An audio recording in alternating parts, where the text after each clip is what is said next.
anything wrong in this situation. He took a pitch in the back. He got beaten for crying out loud. We used heart attack. Managers on a Major League Baseball team don't make decisions. Credibility in this situation is worse than losing your job. Was it over when the Germans bombed Pearl Harbor? The castration of the Major League Baseball managers, we know it. Ask me about my winner. 30 seconds or less about Ben Simmons scoring 0 points in the game the other day. Number one, you don't go 0 for 3 from the field while playing an entire game without it being premeditated that you weren't going to score. And if you're not going to score over the course of the game, if your intention is to revolutionize the NBA by not being a scorer, you got to win the game. And the fact that the Nets didn't win this game was a bad look for Ben Simmons. I'm going to spend most of this program previewing the NFL matchups as we get set for the first playoff weekend in the NFL, wild card weekend, 6 games over the course of 3 days. You're going to have a Monday night game with Dallas and Tampa Bay. The first thing I wanted to talk about, a little bit about the Giants and Brian Daboll. You're talking about a coach that has come in and really changed the culture of a team. And if you look at the Giants and you compare their roster to last year, yes, Kayvon Thibodeau has been a very big presence for them. They've had other players that have stepped up over the course of the last year or so.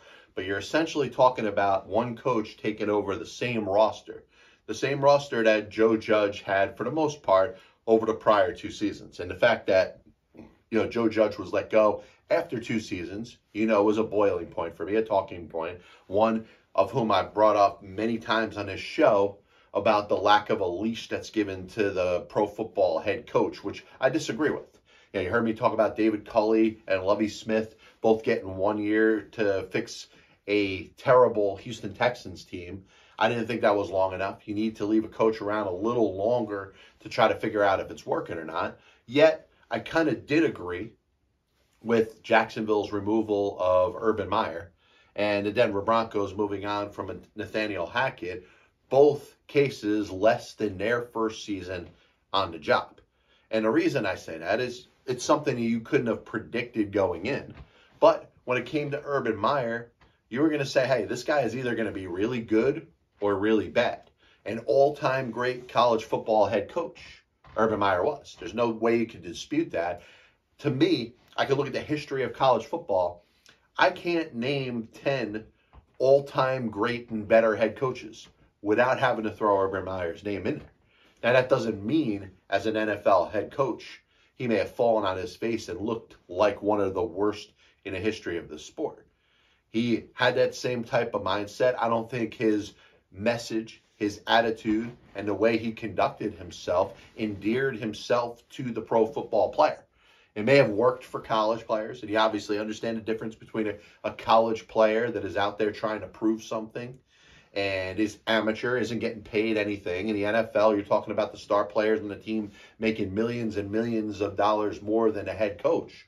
So there is an important part for the coach to be more of that guy that relates to the players.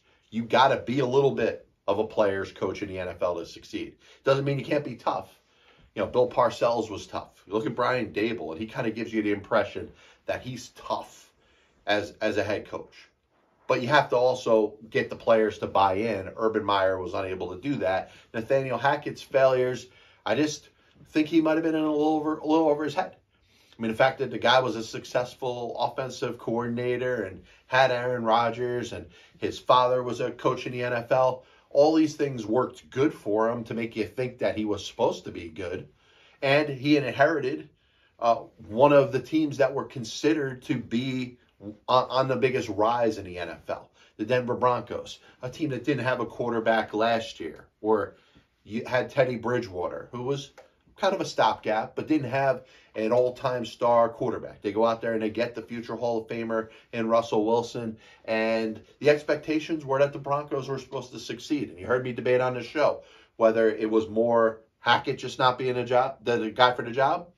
How much does this get thrown on Russell Wilson? And there's going to be discussion once we get through the playoffs and the Super Bowl, and maybe even beforehand, who's going to be the next head coach of the Denver Broncos? Are they going to bring in Sean Payton? And if Sean Payton ends up getting this job in Denver, he's going to be expected to get, Drew Brees type of production out of Russell Wilson and all of a sudden turn that offense around.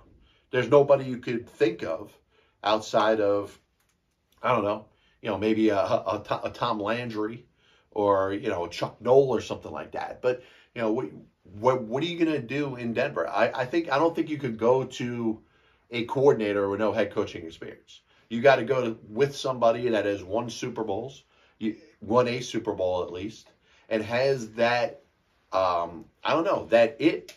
I don't think you could quantify that it by giving a word to it.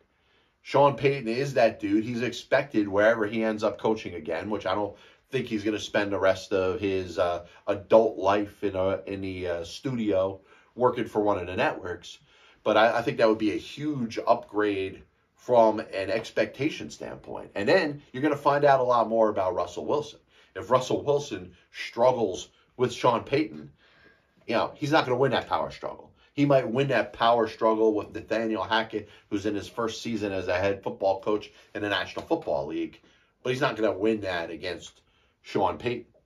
I think about Doug Pederson, who took over for Urban Meyer, who didn't last that full season in Jacksonville.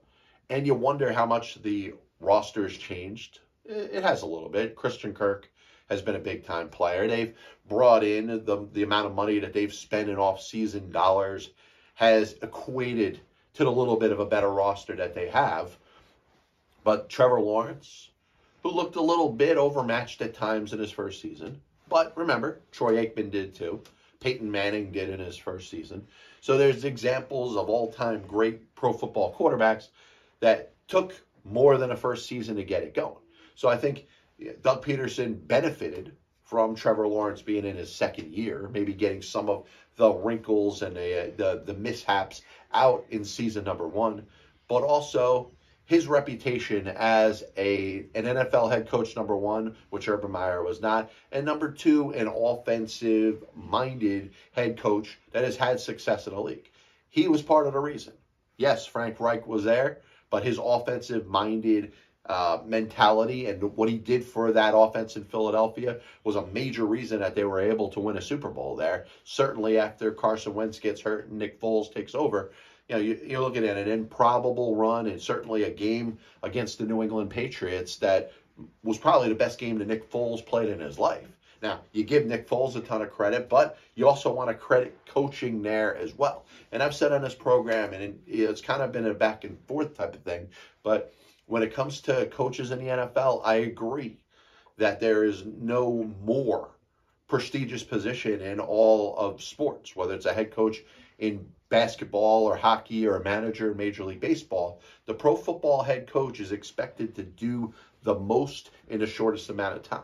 That's as far as I've gone to agree with, that sort of mentality. So my take on it is that you want to give the coach at least a couple of years to implement their own system because they're bringing in all their own coaches, a lot of the selections of who their staff is, but the configuration of their staff and what they think is important is really all within that mind of the coach that you're hired. Denver hires Sean Payton, there's going to be an entirely different head coach and a structure and staff than there is when Nathaniel Hackett was there in Denver. Just like the Giants. Brian Daboll's bringing in his own people. Wink Martindale comes from outside of the organization to be the defensive coordinator. It's a completely different look from a coaching staff, but most importantly, from a philosophy and what the players can expect in the way they play football. And the reason that I've been on this take where you can't fire a coach after 2 years is you really need 3 years, in my opinion, to have that sort of cohesion. And understand that this is the way the organization is going to run. This is the way the coaching staff is going to coach the players. This is what we can expect going forward. And by the end of year 3, if you don't feel like you're in the right position, then absolutely fire the coach, get rid of the coaching staff, and move on. But sometimes it does take a couple years. Now, what we've seen with the Giants is one of those examples that you could find the difference between the right guy and the wrong guy. And Brian Daboll's success with the Giants and the fact that they're in the playoffs, traveling to Minnesota with a playoff game to play on Sunday, the 15th day of January 2023, is that Joe Judge was probably the wrong guy for that team. Brian Daboll, with a very similar amount of personnel, got a lot more out of the Giants than Joe Judge did in the 2 seasons he was there. And I think that's something very worthy to bring up, because it's a counteraction against my argument where I believe that you need 3 years for a head coach in the NFL to know if you got the right guy or not. I mean, I think Brian Daboll has proven that not only Joe Judge isn't the right guy, but Pat Shurmur isn't the right guy, and Ben McAdoo is not the right guy. So the Giants, who have had a lineage of coaches really going back to Parcells, Ray Handley didn't last very long, but Dan Reeves was there for a significant amount of time. Jim Fossil was there for a significant amount of time. And, of course, we know how long Tom Coughlin was there, which was even longer. The Giants are known for sticking around with their coaches and not doing what they've done over the course of the last decade. And it's 2 year and out, something that I didn't believe was the right philosophy for them. Maybe right now they've landed on the appropriate ground when it comes to Brian Daboll and being the head coach of the future, which, by the way, Daniel Jones looks like he's going to be the quarterback for the next couple of years for the Giants. He's going to get an extension. When we're talking about quarterbacks and extensions, I'm going to effectively transition to Lamar Jackson. The belief is that he's going to be the Ravens quarterback in a significant future. He's not going to play this weekend. There's a chance that their third-string quarterback may be playing this weekend. Miami's going to be playing with their third-string quarterback. The future of Lamar Jackson is going to be very interesting to see. Now, I compare this to Aaron Judge and the Yankees because I could not envision a scenario that Aaron Judge was going to be playing baseball for anywhere else but New York with the Yankees. So when it comes to Lamar Jackson, I kind of feel the same thing. John Harbaugh has designated and set up the offense in Baltimore to be more centered around Lamar Jackson than other offenses are for their quarterbacks in the National Football League. In other words, Tyler Huntley is basically a clone or a poor man's version of Lamar Jackson. Somebody that plays the game the same way as he does, so they don't have to change their offense. So I would be surprised if Baltimore, from their angle, was looking to move on from Jackson, because that would require them to change their offense entirely. Let's say, hypothetically, we're talking about Baker Mayfield last year being replaced by Deshaun Watson, 2 different quarterbacks with 2 different styles. Now, let's say Derek Carr was traded for by the Ravens. They say, hey, I want to switch the offense. I want Derek Carr to run, obviously, a different kind of offense that he had for Lamar Jackson. You might need different coaches to do it differently. Now, obviously, if Lamar Jackson was a free agent, there wouldn't be any shortage of teams that would be out there looking for services. I want him as a Titans fan. I'd want him to be the quarterback of my team. The Jets would love to have Lamar Jackson as their quarterback. You know, the Raiders, who are moving on from Derek Carr, would take Lamar Jackson in a heartbeat. Like I said, you're talking about 10, 12, and the number could grow to probably about 15 teams that would look at Lamar Jackson and say, unequivocally, this man is an upgrade for what we have in our position. My feeling is that the Ravens can't allow Jackson to either be traded or end up going to free agency ultimately and signing with another team. Because I think, you look at Lamar Jackson's style, and I always get into this conversation because I really do feel that there is a racial element that is maybe the unspoken about elephant in the room when it comes to black quarterbacks in the National Football League. And you go back to Doug Williams and his treatment with the Tampa Bay Buccaneers, and unfortunately there was an old school mentality that was racially motivated, and they didn't want to see black men in strong positions. That's why we have the issue when it comes to coaching in the NFL. You have to have the Rooney Rule out there. You have to force teams to interview more black candidates. For whatever reason, this is something that should be squashed and well under the rug and forgotten about in the year of 2023, and it isn't. Now, I don't believe that there's racial undertones to the Ravens and their relationship with Lamar Jackson. But what I do believe is the style of football that he plays, being a run-first quarterback. Now, he does have a good arm. He's won an MVP. But the fact that he is more susceptible to injury would up the amount of risk when it comes to management when you're trying to figure out, hey, this guy is going to be the same over the course of 5 or 6 years. Michael Vick may not have been that way. But you could compare to, let's say, a white quarterback and Daniel Jones. He takes a couple more hits than he needs to. He kind of is, even though he's a pocket passer, has that running ability that if you're equating over the course of the value of a contract for years upon years. But I'm going to take all that information and just squash it and throw it aside as I finish with this. Because we understand that the contract in the National Football League average is not guaranteed. We talk about one player in the history of the sport, Deshaun Watson, to sign a fully guaranteed contract. There's an understanding that there's risk that is taking when it's coming to being an NFL player as opposed to another sport. They may not be able to play in a year because of a hit they could take. Anything that can happen on the field. God forbid you see a situation that happened with DeMar Hamlin and the Buffalo Bills a couple weeks ago. That's just shows the shelf life of an NFL player. It could be there, and all of a sudden it can't be there. And with that is the reason that contracts are negotiated to a point where they're not fully guaranteed. Is Lamar Jackson looking for a fully guaranteed contract? It'd be a tough sell. And it would be tough to leverage Deshaun Watson against Lamar Jackson. But my thought has been, once you guaranteed a first contract completely in the NFL, it's a stepping stone to expect some of the other players down the road to get something similar. And that may be what's holding up Lamar Jackson in his negotiation with the Baltimore Ravens. Does he want a 100% guaranteed contract? Does he deserve it?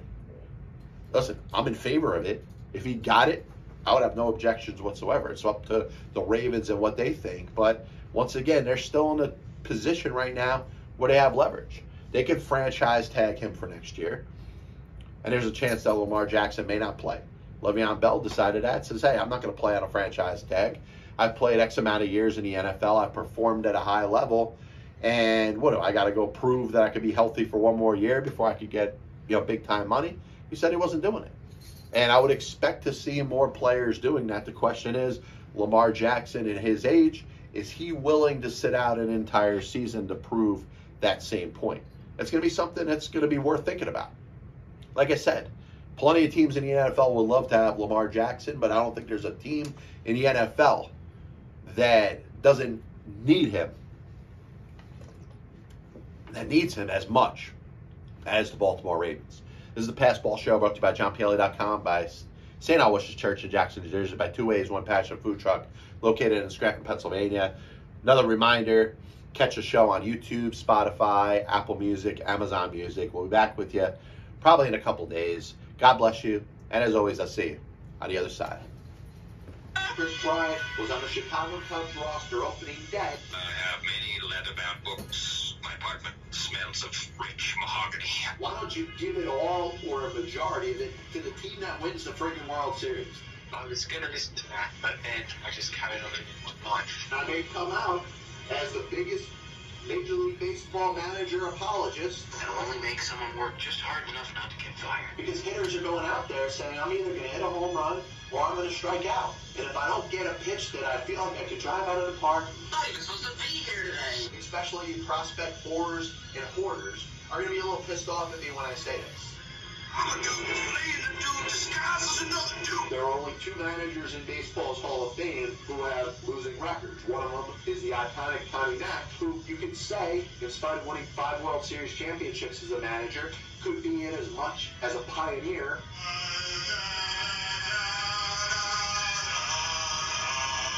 And what side of the spectrum they're on? Were they pitching? Were they batting? If your favorite team was pitching and a ball got inside and hit a batter, there's no way it could have been on purpose. But if you were the fan of the team that was batting and the ball got inside and hit somebody or went behind somebody's head, absolutely 100% unequivocally that pitcher was throwing at. What we're doing, we don't They put their tail between their legs, decided they're going to do exactly what they're told. You damn well right better give him a contract extension. You damn well right better make him the manager over the next series of years. 35 years ago, I could have loaned your parents some money for an abortion.